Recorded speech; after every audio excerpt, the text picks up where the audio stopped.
बेरमपुर मध्य प्रदेश की वादियों में बसा एक खूबसूरत गांव। लेकिन इस गांव में छिपे थे कुछ ऐसे भयानक रहस्य जिन्होंने उस सदी में निवास करने वाले साहसी लोगों के दिल में भी एक खौफ पैदा कर रखा था।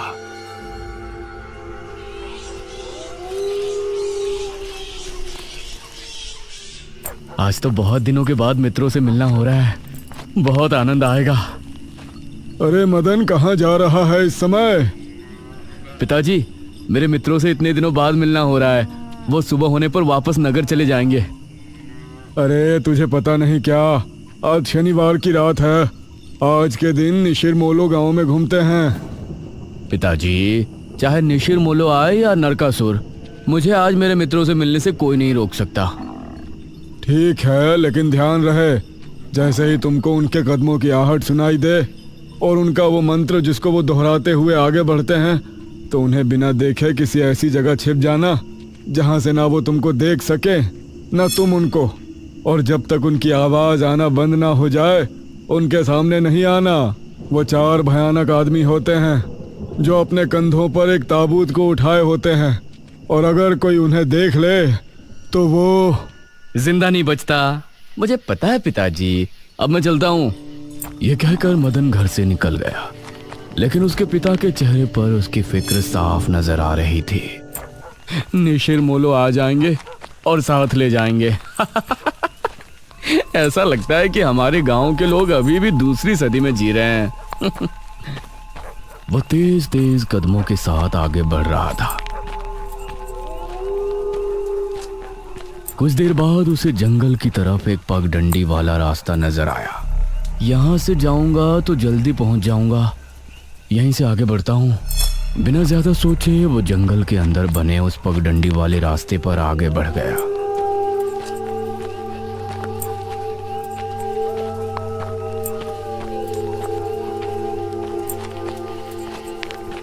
आज तो बहुत मजा आने वाला है, मिलकर खूब मदिरा पान भी करेंगे।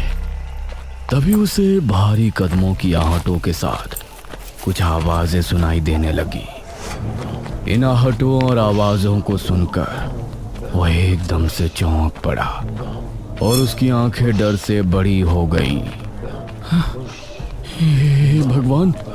वो जल्दी से झाड़ियों की तरफ भागा और उनमें छिपकर बैठ गया। वो झाड़ियों की ऊंट में बैठा लंबी लंबी सांस ले रहा था। वो आवाजें अब और ज्यादा साफ होने लगी थी। उसे यकीन था कि अब वो लोग उसके करीब ही आ रहे हैं। उसने धीरे धीरे छिपकर अपनी एक आंख से उनको देखा और वो हैरान रह गया।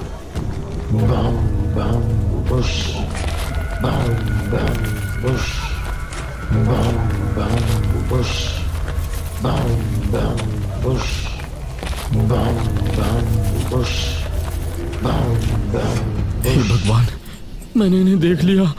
हाँ। मदन पूरी तरह से झाड़ियों में छिप गया और कुछ देर अपनी सांस तक रोके वहां छिपा रहा। फिर उसने धीरे से झांक कर देखा तो अब वो लोग कहीं नजर नहीं आ रहे थे। हाँ, लगता है चले गए। वो वहां से निकला और दोनों तरफ देखा तो वहां कोई नजर नहीं आया। हाँ, शुक्र है भगवान। उसने एक कदम बढ़ाया ही था कि तभी उसे फिर से वही आवाजें अपने ठीक पीछे से सुनाई देने लगी। उसने एक झटके से पलटकर देखा तो वो चारों ताबूत वाले शख्स ठीक उसके पीछे खड़े थे।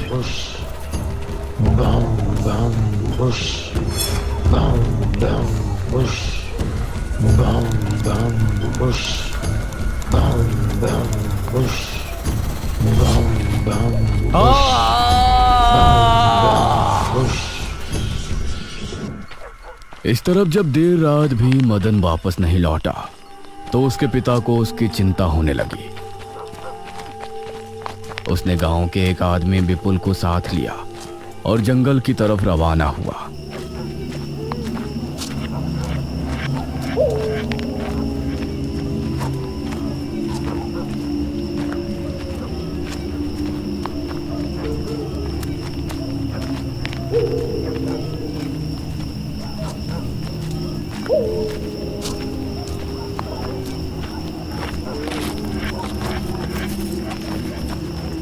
काफी देर बाद एक बरगद के पेड़ के पास जाकर उनके कदम रुक गए और आंखें खौफ से फट पड़ी। उन्होंने मदन को रहस्यमयी परिस्थिति में पाया।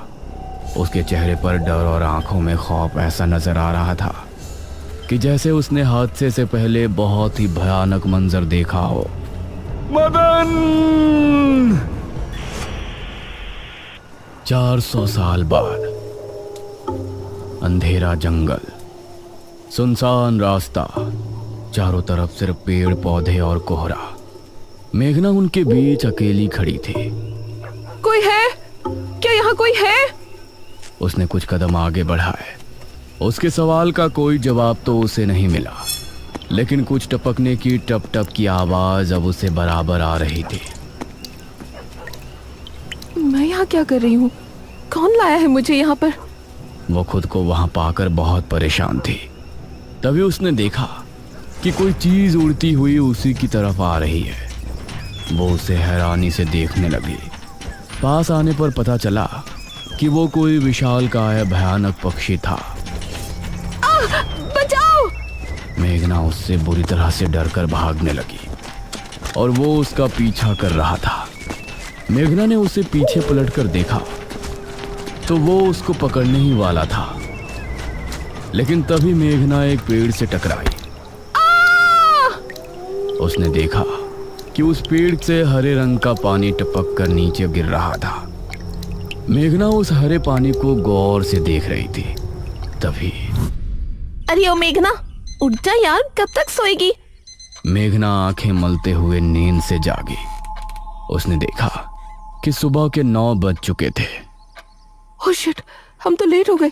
तूने मुझे उठाया क्यों नहीं? मेघना अपनी एक पार्टनर इशिता के साथ दिल्ली में रह रही थी, जहां वो एक लैब में काम किया करती थी। दोनों ने साथ नाश्ता किया और फिर तैयार होकर अपनी लैब के लिए निकल गई।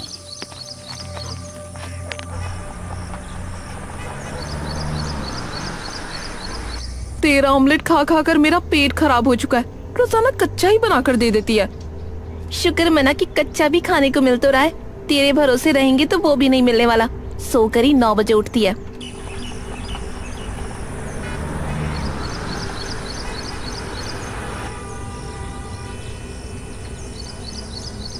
ये दोनों लैब में पहुंची और वहां जाते ही इशिता के पास प्रोफेसर जयदेव की कॉल आई।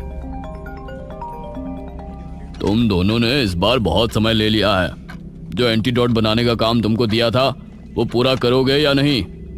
प्रोफेसर साहब, बस ये समझ लीजिए कि काम होने ही वाला है। आप हमें 3 दिन का समय और दीजिए। ये कहकर उसने कॉल काट दिया। तो इतने दिनों से प्रोफेसर को घुमा रही है, आखिर तू ये एंटीडोट तैयार करेगी कैसे? ये सुनकर इशिता ने एक किताब निकाली।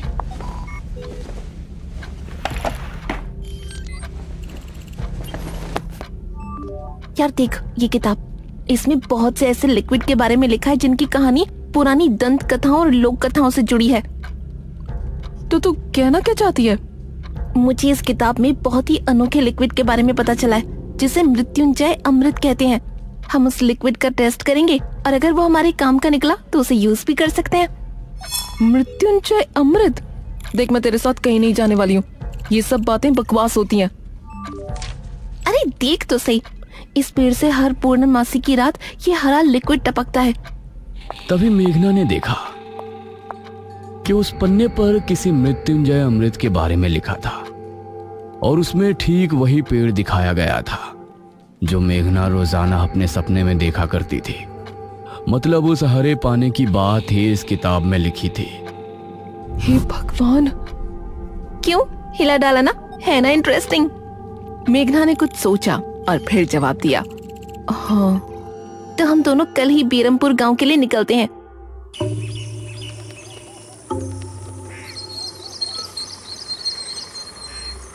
ये दोनों अगली सुबह ही बस से बेरमपुर के लिए निकल गई।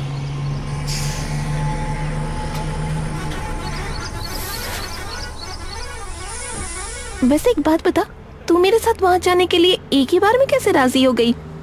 मेघना ने सच को छिपाते हुए कहा, ऐसी अनोखी चीज देखने के बाद भला कौन नहीं होगा जो इसको देखना नहीं चाहेगा? ओहो, ये हुई ना बात। मैंने तुझे पार्टनर बनाकर कोई गलती नहीं की।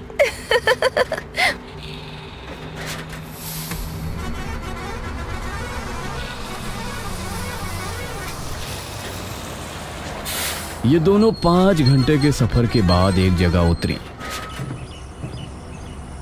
इनके ठीक सामने एक बड़ा सा गेट था जिस पर नाम लिखा था बेरमपुर।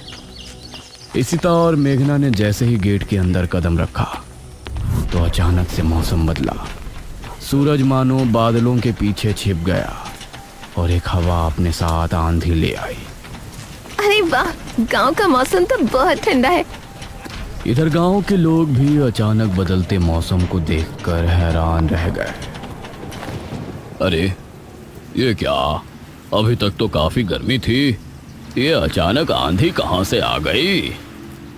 मुखिया जी, लगता है बारिश भी जरूर आएगी। इधर मेघना और इशिता दोनों ही गांव की तरफ बढ़ रही थी। यार, ये गांव के लोग ठीक तो होंगे ना? गांव के लोग तो ठीक ही होते हैं, अजीब तो हम शहर वाले होते हैं। ये बात तो तूने बिल्कुल पते की कही। इशिता और मेघना दोनों गांव के चौक पर पहुंची। वहां एक कुआं भी था और वहीं मुखिया भी 2 आदमियों के साथ खड़ा था। अरे बच्चियों, तुम दोनों कौन हो? अब नमस्ते जी, मेरा नाम इशिता है और ये है मेरी दोस्त मेघना। अच्छा बेटा, वैसे हमारे गांव में किस वजह से आना हुआ? वो असल में वो अंकल, हम लोगों को अपनी स्टडी के लिए 5 गांवों के बारे में लिखना है, इसलिए हम लोग यहाँ आए हैं। इसके बाद और 4 गांवों में जाएंगे। ओह अच्छा, फिर तो ठीक है बच्चों, हम तुम्हारी जितनी हो सके उतनी मदद करेंगे। जी अंकल, क्या हमें यहाँ कुछ दिन के लिए रहने के लिए कोई घर मिलेगा किराए पर? अरे बच्चों, तुमको किराए की घर की क्या जरूरत है?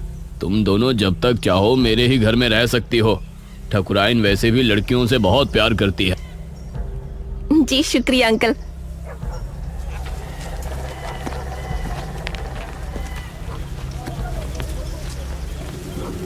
मुखिया इशिता और मेघना को अपने घर ले आया। तभी घर के मंदिर में जल रहा दीपक बुझ गया। अजी सुनती हो ठकुराइन? जी आई। ठकुराइन कमरे से बाहर आई। नमस्ते आंटी। नमस्ते बेटा। ओ जी, ये प्यारी प्यारी बच्चियां कौन है? ये दोनों शहर से अपनी पढ़ाई के सिलसिले में आई हैं। हमारे गांव के बारे में लिखना चाहती हैं। वो क्या होता है रे, वो रिसर्च करने आई हैं। तभी वहां पर एक और लड़का आया। क्या कहा? हमारे गांव पर रिसर्च? इशिता और मेघना ने उसे देखा। भला हमारे बेवकूफ गांव में आपको क्या मिल सकता है? ये सुनकर इशिता और मेघना हैरान रह गई। चुप करो अनुज, ऐसे कोई अपने गांव में बोलता है क्या? ये मेरा बेटा है अनुज। अनुज ने मेघा और इशिता की ओर देखा और उन्हें हाथ जोड़कर नमस्ते किया। नमस्ते बेटा अनुज, जरा इन दोनों को वो खाली कमरा दिखा दो जो तुम्हारे कमरे के बराबर में है। ठीक है पिताजी, आओ देवियों। देवियों? अनुज कॉरिडोर से होते हुए उनको कमरा दिखाने ले जाने लगा। इसी समय गांव के मंदिर में बैठा पुजारी भगवान की आरती कर रहा था। तभी अचानक से दिया बुझ गया। ये संकेत तो ठीक नजर नहीं आ रहे। हे प्रभु, रक्षा करना। वैसे आप लोगों को रिसर्च करने के लिए यही गांव मिला था? अरे हम लोगों को 5 गांवों के बारे में लिखना है, तो इसीलिए जो भी गांव पास दिखा चले आए। इसके बाद और किसी गांव में जाएंगे। अच्छा, वैसे यहाँ कुछ ऐसा है जो कि रहस्यमय या ऐतिहासिक हो? हाँ है ना, एक राजमहल। राजमहल यहाँ? हाँ, 400 साल पहले जो यहाँ के राजा हुआ करते थे, उनका महल। वैसे अनुज, क्या तुम हमें उस महल में लेकर चलोगे? हाँ, तुम लोग जाना चाहोगी तो जरूर। तो ठीक है, रात को जब सब सो जाएंगे तो हमें वहाँ ले चलना। यह सुनकर मेघना इशिता को हैरानी से देखने लगी। रात के समय तुम लोग मजाक तो नहीं कर रहे? नहीं, हम तो चलने को तैयार हैं। तुम्हें डर लग रहा है तो बताओ। मेरा गांव है ये, मुझे क्यों डर लगेगा? ठीक है, ले चलूंगा, लेकिन पिताजी को और माँ को पता नहीं चलना चाहिए। ग्रेट। तो बताओ किस टाइम आ रहे हो? 12 बजे तक पिताजी और माँ दोनों सो जाएंगे। मैं उसी समय तुम लोगों को ले आऊंगा। हाँ सही है। ये कहकर अनुज ने उन्हें कमरे में छोड़ा और वहां से चला गया। ये क्या? हम तो उस मृत्युंजय अमृत के बारे में पता करने आए थे ना। अब हम ये राजमहल क्यों जा रहे हैं? अरे उसको सीधा पूछते तो उसे शक हो जाता ना। आज हम राजमहल चलते हैं और फिर कल उसे जंगल जाने को कहेंगे और वहाँ जाकर बातों ही बातों में उससे मृत्युंजय अमृत के बारे में पूछेंगे। ये सही है। इस तरफ गांव के लोग मौसम के बदलती ठंड से बहुत हैरान थे। पुजारी बार बार आसमान की तरफ देख रहा था, जहां उसे काला अंधेरा इधर उधर घूमता हुआ नजर आ रहा था। करीब 12 बजे जब मुखिया और उसकी पत्नी गहरी नींद में थे तो अनुज कमरे से निकला। अरे लगता है आ गया। इशिता ने उठकर दरवाजा खोला। हाय अनुज। तुम लोग तैयार हो? हाँ चलो, हम तो रेडी हैं। तो चलो। अनुज इनको लेकर घर से निकला और इन्होंने 2 गलियां पार कर ली थी। उफ, तुम्हारे गांव में हवा इतनी ज्यादा चलती है क्या? रोज तो नहीं चलती, लेकिन शहर की 2 लड़कियों के साथ लगता है उनके शहर का प्रदूषण भी आंधी के रूप में साथ आ गया। कुछ देर चलने के बाद ये तीनों एक बड़े से राजमहल के सामने खड़े थे, जिसे देखकर मेघना को कुछ याद आने लगा। ऐसा लगता है कि इस राजमहल को मैंने पहले कहीं देखा है। ये है राजमहल, राजा सूरजभान का। वाकई में काफी आलीशान है। यह कहते हुए इशिता ने अपने कैमरे में उसकी एक फोटो ली। हमें खिड़की से अंदर जाना पड़ेगा, इसका दरवाजा सालों से जाम है। ये तीनों एक खिड़की के रास्ते राजमहल में पहुंचे और वहां की हर एक चीज मेघना को जानी पहचानी लग रही थी। इस तरफ गांव में आंधी का बहाव बढ़ने लगा था। सभी अपने अपने घरों में आराम से सो रहे थे।